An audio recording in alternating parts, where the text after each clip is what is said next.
आज हिमाचल मंत्रिमंडल की जो है कैबिनेट मीटिंग हुई है। हमारे माननीय मुख्यमंत्री सुखविंदर सिंह सुक्खू जी की अध्यक्षता में हुई है, जिसमें कुछ महत्वपूर्ण फैसले लिए गए हैं। सबसे बड़ा जो महत्वपूर्ण फैसला है वो एक्साइज पॉलिसी के बारे में, जो आज मंत्रिमंडल के समक्ष जो है एक्साइज एंड टैक्सेशन डिपार्टमेंट ने कि जो हमारे शराब के ठेके हैं उनके ऊपर जो है मंत्रिमंडल जो है फैसला करे कि ये वेंड्स की ऑक्शन की जाए, या फिर जैसे पूर्व में भाजपा सरकार के समय में इनकी ऑक्शन नहीं हुई थी, सिर्फ जो है रिन्यूअल हुआ था with an increase of 10% every year.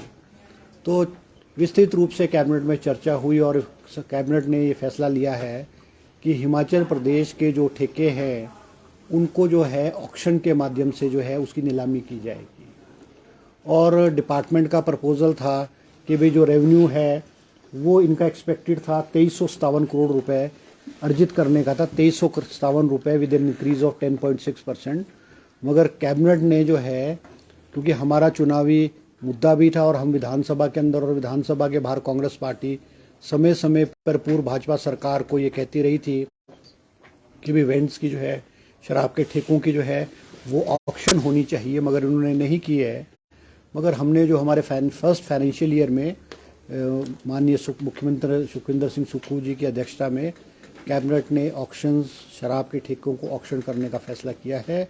और हमें उम्मीद है कि हमारा जो रेवेन्यू है, जो कि 10.6% डिपार्टमेंट का एक्सपेक्टेड था, अगर हम इसको रिन्यू करते, वो हमें उम्मीद है कि वो हमारा 15%, 18% या 20% जो है वो जाएगा। एक फैसला ये कैबिनेट ने लिया है। दूसरा जो महत्वपूर्ण फैसला है कैबिनेट ने जो लिया है वो है हमारा कि वाटर सेस लगाने के बारे में है। वाटर सेस के बारे में बिल जो है वो पहले तो ऑर्डिनेंस के माध्यम से महामहिम राज्यपाल से उसको स्वीकृति प्रदान की गई है। उसमें है Himachal Pradesh water cess on hydro power generation bill 2023, और इसको जो हम लागू करेंगे, इस पर जो सेस लगेगा वो 10 मार्च 2023 से जो है वो लगेगा। और हिमाचल प्रदेश में 172 हाइडल पावर प्रोजेक्ट्स हैं with a capacity of 10,999 megawatt है।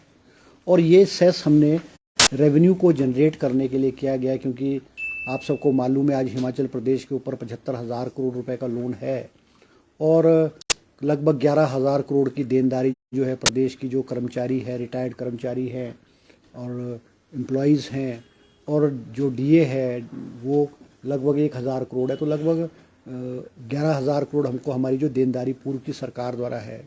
तो आज प्रदेश जो है वो कठिन वित्तीय स्थिति के दौर से गुजर रही है। हम रिसोर्सेज कैसे मोबिलाइज करें, एक ये बहुत बड़ी समस्या है। आज कैबिनेट ने जो है इस बिल को स्वीकृति प्रदान की है, जिससे एक्सपेक्टेड है कि हमको कोई 1,000 करोड़ रुपए के करीब जो है वो 1,000 से भी ज़्यादा करोड़ का पैसा आएगा।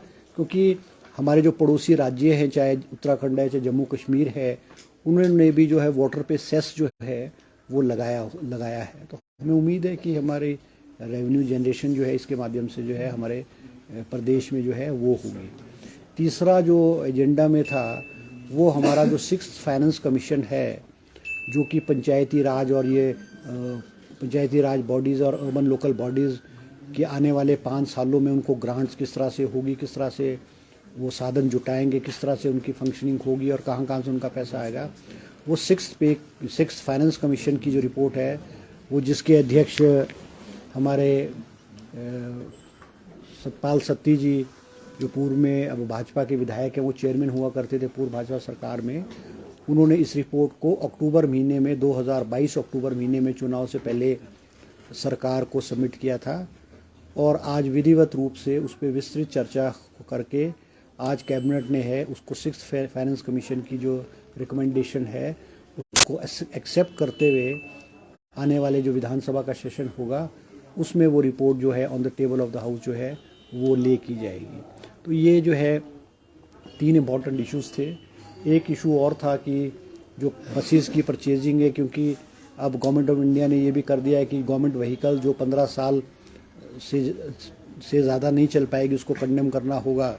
और HRTC की बहुत सारी बसेस जो है वो कोई राउंड अबाउट 202 बसेस जो है 31 मार्च को कंडेम हो जाएगी।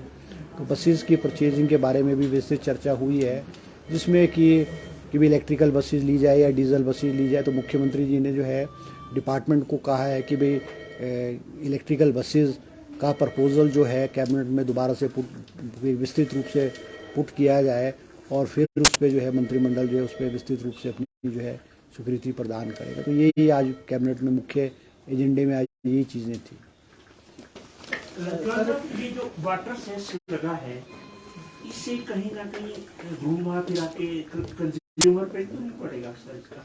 ऑल्सो 86 पैसे विनायक आयोग ने भी कहा है। थोड़ी क्लियरिटी इस पे जानना चाहेंगे सर, ये क्या ये is it part of the state list?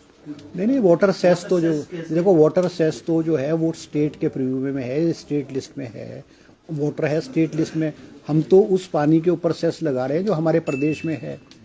बिजली की जनरेशन तो एक अलग पार्ट है, वो तो अलग पार्ट है। और हमारे जो पड़ोसी राज्य हैं, चाहे जम्मू कश्मीर है चाहे उत्तराखंड है, उन्होंने भी वाटर सेस लगाया हुआ है। हमने उसी तर्ज पे जो है हिमाचल प्रदेश में जो है वाटर सेस जो है वो लगाया है। क्या ये जल शक्ति विभाग लगाएगा या ये पावर? नहीं, ये इसके लिए अलग कमीशन बन रहा है। इसके लिए हमारा जो है ये अलग कमीशन बनेगा। इसमें ये है state commission for water cess on hydro generation. ये हमारा अलग कमीशन बनेगा जिसमें एक चेयरमैन और 3-4 मेंबर, ऑल 4 मेंबर्स होंगे। वो मेंबर्स और चेयरमैन और मेंबर जो है वो विद लीगल एक्सपीरियंस है, एडमिनिस्ट्रेटिव एक्सपीरियंस है, फाइनेंशियल एक्सपीरियंस है। इस लेवल के लोगों में विस्तृत रूप में कैबिनेट में जो उनके मॉडलिटीज़ है, चेयरमैन की क्वालिफिकेशन क्या होगी, मेंबर की क्या होगी, मोड ऑफ सिलेक्शन क्या होगा, सेस कैसे इम्प्लीमेंट होगा, वो सारी मॉडलिटीज़ एक बिल के रूप में आज कैबिनेट में के समक्ष रखी गई है और कैबिनेट ने जो उस पर मोहर लगाई है। बाकी डिटेल्स तो उसमें जो आपको जो बिल आएगा उसमें डिटेल्स एक माइन्यूट डिटेल क्या सर इसी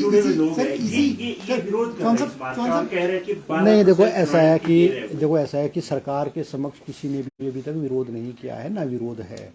अब सेस अगर लगेगा, सेस तो हमें लगाना पड़ेगा। अब वो कहीं ना कहीं किसी को कहीं से तो रेवेन्यू जनरेट करना पड़ेगा ना। तो वो विरोध सरकार के पास अभी तक किसी ने कोई विरोध नहीं किया है। चौहान साहब, इम्पोर्टेंट ये कि क्या इसी जो बजट सेशन है इसी में बिल आएगा?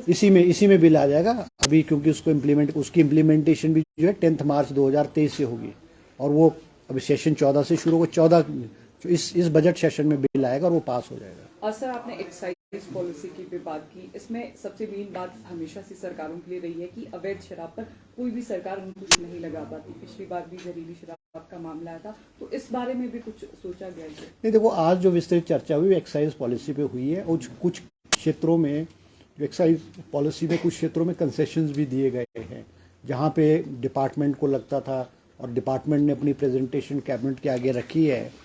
कहीं कोई छूट देने की बात थी या कहीं कोई किसी चीज़ को इंक्रीज़ करने की बात थी, वो किया है। उसमें कुछ जो आप कह रहे हैं कि बॉर्डर एरिया से स्मगलिंग होती है, उसमें भी विभाग ने विस्तृत रूप से कैबिनेट को कहा है और कैबिनेट ने भी मुझे एग्जैक्टली, क्योंकि एक्साइज पॉलिसी में बहुत माइन्यूट डिटेल्स थी, मुझे एग्जैक्ट नहीं है, मगर उसमें हमने थोड़ी सी छूट प्रदान की है ताकि बॉर्डर एरियाज़ में जो है वो स्मगलिंग ना हो और हमारा जो वेंड लेगा, हमारा जो कॉन्ट्रैक्टर वेंड लेगा, वो बॉर्डर एरियाज़ के साथ जो है वो कम्पीट कर सके। सर, काउ सेस के अलावा कोई और सेस तो नहीं लगाया जा रहा? कोई नहीं, काउ सेस लगाया क्योंकि कोविड सेस खत्म हो चुका है। क्योंकि पहले कोविड सेस लगता था, 10 रुपये पर बॉटल लगती थी। वो काउ सेस जो है वो कोविड सेस खत्म कर दिया गया है और काउ सेस जो उसकी जगह काउ सेस लगाया गया।